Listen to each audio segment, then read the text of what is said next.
So we're going to start with the rapid fire round. The first one is, at what age do you want to retire? 55. How long does it take you to get ready in the mornings? 20 minutes. Most embarrassing moment of your life? Pass. Favorite color? Red. What time of day are you most inspired? 6 a.m. How many hours of sleep can you survive on? 8. Fill in the blank. An upcoming technology trend is blank.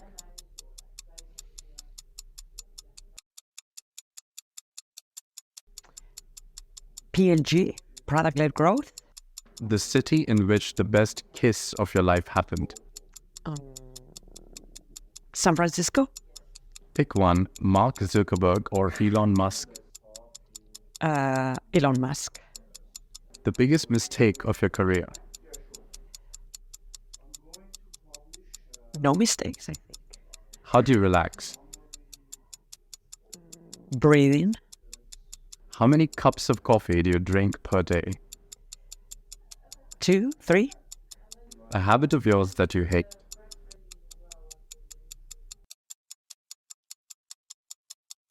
I bite my nails. The most valuable skill you've learned in life. Listening. Your favorite Netflix show. Pass. Are you an early riser or a night owl? Early riser. Top priority in your daily schedule.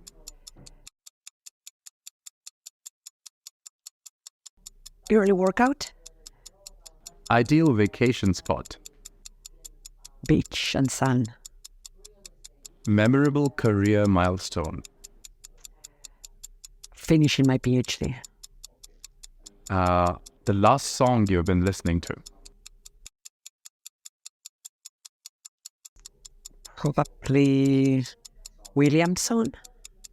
And the last movie that you saw that had a good impression on you. Elvis. Okay, well, that's the end of the rapid fire. Now we'll move on to the longer questions, which you can answer with as much time and thought and ease as you like. The first one is, can you elaborate on how your perspective on the role of investors has evolved since your initial involvement with Kauffman in 2012? Yeah. So I definitely think the role of investors has evolved, specifically in Europe, where I've been more involved. Traditionally, in Europe, I think venture capital came or emerged through financial lenses. And I think towards 2005, 2010, a new generation of investors came in who were much more operational, much more founder-friendly, I would say, and understanding the rules of the game within technology and playing the long game. And I do think that hands-on and entrepreneurial-friendly position has really helped the ecosystem. And today it's the trend for sure. So in what specific ways has Kauffman influenced your thinking about giving before getting into the startup ecosystem? Kauffman has really influenced the way I behave within the venture space. It's not only about giving before you get, but also understanding that you don't know everything and being always open to learn and to listen to other people. Ultimately, when we invest in companies, we don't run the companies. So we need to make sure that we can contribute with ideas, with a perspective, thinking process, but we will not make the decision to implement or not in a company that input. And I think that's very important. And it's a way to work with founders and with other investors, which is much more of a thinking process rather than saying exactly what needs to be done. So you grew up in the Basque country. How has the encouragement of an independent spirit from your family impacted your decision-making as an investor and entrepreneur? I think it definitely has impacted. I grew up in an environment where opinions and speaking openly are very much welcomed. My dad has always been very much asking us to speak up and to have an opinion. We are very much Basque country is a very entrepreneurial environment too. If you look at the GDP within Spain, Basque country and Catalonia have probably the biggest, the highest GDP, and that comes down to the industry that was created at a certain point. So it's a very entrepreneurial and open-minded, and definitely it has developed a free spirit type of mindset and me that still is part of the way I behave. So are there any specific instances where your independent spirit played a crucial role in your career? I mean, definitely the fact that I did a PhD and not an MBA. If you think about it, MBAs all work in teams, and that's they work for a year, for 2 years, always working on teams. When you do a PhD, you work for 5 years just by yourself, and I think it is a tough process. It's a tough development, thinking, analytical process that you go just by yourself and you become probably the expert in a very specific topic in your industry. So I think definitely that helped at a certain point. So your journey to Notion involved diverse experiences, including a decade of classical ballet. How has your background in the arts influenced your approach to the structured and competitive startup world? Mm-hmm. So I'm not sure if it's the arts, but rather the behavior that a discipline that, like dancing and classical ballet, sets in the way you behave. I'm definitely very disciplined. I do have a mindset in which I want to do something and I repeat things over and over again, as you do when you dance. Every single day you repeat the same choreography over and over again. And it's something that it's not tiring for me, but reinforces my mindset, whatever I'm thinking about. And it's a way that I like to behave, and I set up a goal and I can do things over and over again for that goal. And in my day routine, it's I do things repeatedly too, which is pretty funny, I think, when you look at it externally. A little bit of an extreme, I would probably say. So have you seen the benefits of applying creative and unconventional thinking from your ballet background to navigate the structured startup environment? I would definitely think that maybe the creative side is maybe not my biggest skill. So I'm not really sure if the ballet developed that side of it on my side. It did develop other sort of skills, not necessarily the creative side of it, maybe. So I wouldn't consider I'm a very creative person. I'm not like either on the other side, but I don't think that's my strongest skill.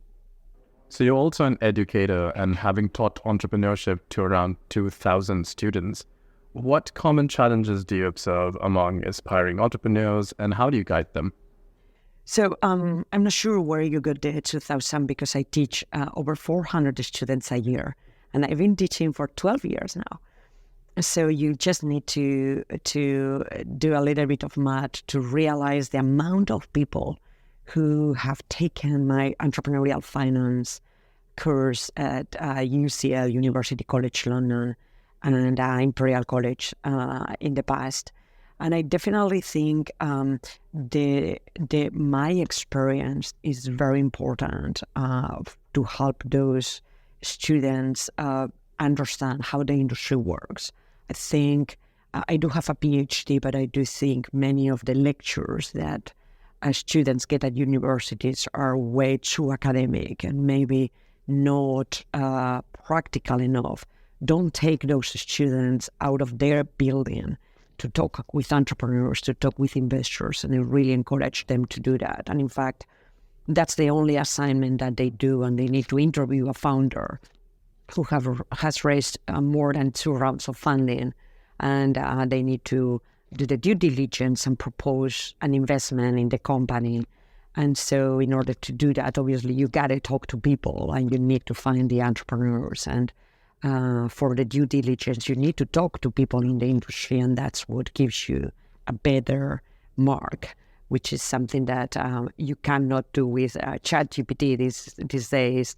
And they need to take pictures with everybody they do an interview. So it's kind of a fun course, but definitely takes the students a little bit out of their environment to talk to the real world. And have you ever adapted your views on entrepreneurship and investing based on a student's unique and unconventional approach that should challenge traditional teachings? Is there some interesting story around this you have? So I don't think I have changed the way I operate. I do tweak my lectures every year based on their feedback. But definitely I do think that everything, we really need to be up to speed with everything we teach to these students today. The market technology moves so fast that you need to be on top of the game for that. Usually students are very early in their careers. I do learn because some of them are doing very specific research in some technologies. I have many engineering students, in fact.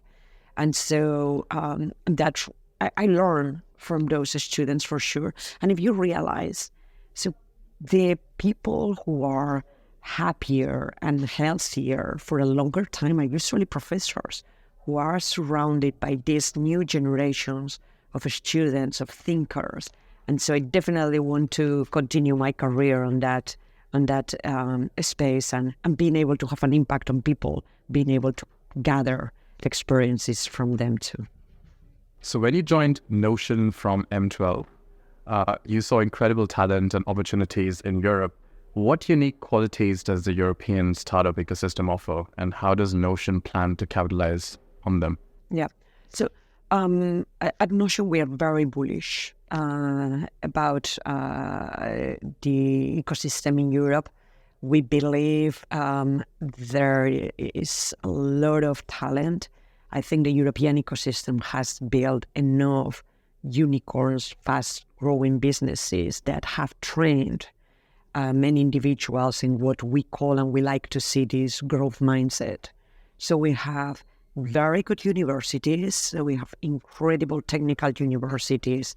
I mean, the UK has very good universities, but Germany has great engineering schools, Switzerland, Paris, and so on. And this talent really don't want to work for big corporations anymore.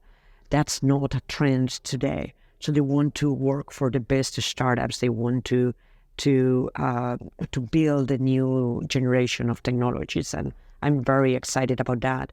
I think the ecosystem has money today to be investing in those businesses, and also I think there is no fear to go to adapt and to go from one country to another one in Europe and to build a big company even within the European ecosystem. So in the past, companies were very quickly going to the US, and today they are still going to the US, but I think they are able to build big businesses and to start very strong in 2-3 countries in Europe and then go to the US. Founders are not afraid of facing differences and adapting their products to the different ecosystem and localizing, and I think that gives them a competitive advantage on a global market. And what motivated you in the first place for this commitment to helping build the best enterprise technology portfolio in Europe with Notion? And what challenges do you foresee in achieving this ambition? So I joined Notion in 2018. Prior to that, I was running M12 Microsoft Ventures in Europe. So I was already doing B2B software, AI solutions.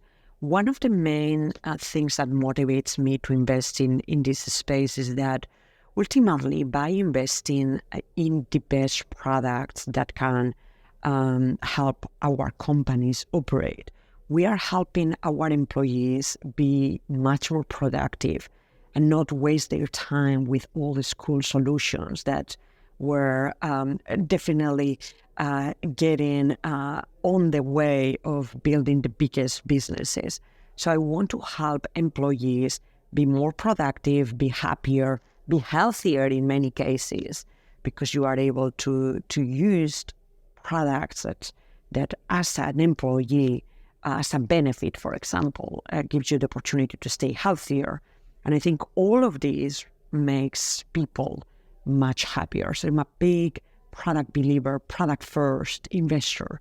And I do believe that those products will make our employees healthier, happier, more productive, and ultimately everybody else will win in that way. So speaking of being healthier, since 2013 you've been teaching spinning classes at Virgin Active. How does this physical activity complement your professional life? That was definitely a secret in the past, but it looks like everybody knows about it. Yes, I've been teaching spinning, as I said earlier in this interview.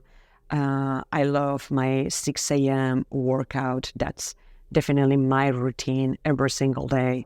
And it got a moment that I really wanted to... can we change this answer? Yeah. Okay, I start again. So there was... This teaching spinning was definitely a secret in the past. It's not a secret anymore. It looks like a lot of people know about it. In fact, I do run venture capital, VC, and startup spinning classes in London. So if you want to join them, please let me know and I will involve you on those ones. But I'm a big believer of starting the day with something that you really enjoy. For me, it's a good workout, great music, and being able to spend the time with a group of people like that takes me completely out of the venture space, because the people that come to my spinning classes, they have no idea that I'm an investor. They even think I'm a personal trainer, and I live that class and I basically go and train people on the gym floor, right? So it is really a way to enjoy my music, enjoy the start of the day, start the day with a great technology, great energy. And I absolutely love it. So if you want to join, you know where to find me.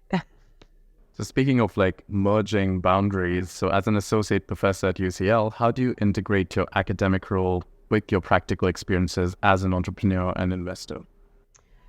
So I think it's a lot about using case studies, bringing entrepreneurs, bringing investors to the lectures, make the students understand that there is a world beyond the university, the academic side of it, and that we interact with people, and that there are really ambitious people in this world. And that I like to make those students feel that if these people made it work, I can also make that happen. And I like to inspire them with examples, with case studies, with real founders who come and talk about how difficult it is to build a business, but how gratifying it is at the same time.